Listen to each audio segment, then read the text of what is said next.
নমস্কার, আপনি দেখছেন ভালো খবর। আমার এই নতুন চ্যানেলটি সাবস্ক্রাইব করুন এবং পাশে থাকুন এবং ভিডিওটি বেশি বেশি করে শেয়ার করুন। নমস্কার, আমি শুভেন্দু। আমার ছোট্ট চ্যানেলে আপনাকে স্বাগত। রাজ্য সরকারি কর্মচারীদের জন্য ছুটি সংক্রান্ত অত্যন্ত গুরুত্বপূর্ণ একটি আপডেট আজকের পত্রিকাতে উঠে এসেছে, সেটাই আপনাদের সঙ্গে শেয়ার করতে চাই। দেখুন, 2026-এ রাজ্য সরকারি অফিসে পুজোর ছুটি একদিন বাড়তে পারে, সেই সংক্রান্ত এই আপডেট উঠে এসেছে, সেটাই আপনাদের সঙ্গে শেয়ার করতে চাই। দেখুন কি বলেছে। আগামী বছর দুর্গাপুজো উপলক্ষে এবছর তুলনায় একদিন বেশি ছুটি মিলতে পারে সরকারি কর্মীদের। এবছর 26শে সেপ্টেম্বর চতুর্থ দিন থেকে সরকারি অফিসে দুর্গাপুজোর ছুটি শুরু হয়েছিল।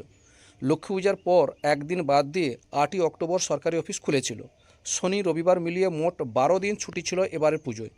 আগামী বছর চতুর্থী পড়েছে 14ই অক্টোবর। ওই দিন থেকে লক্ষ্মী পূজার একদিন পর 27শে অক্টোবর অফিস খুললে টানা 13 দিন ছুটি থাকবে সরকারি অফিসে। এবার কালী পুজো থেকে ছট পর্যন্ত শনি রবিবার মিলিয়ে টানা 11 দিন ছুটি ছিল। আগামী বছর এই টানা ছুটি কিছুটা কমতে পারে। এবার কালী পুজো ও ছট উৎসব দুটোই রবিবার পড়েছে। ভাইফোঁটা পড়েছে 11ই নভেম্বর বুধবার। ভাইফোঁটার পর দুদিন অতিরিক্ত ছুটি দেওয়া হলেও ছট নিয়ে বড়জোর টানা 10 দিন ছুটি হতে পারে।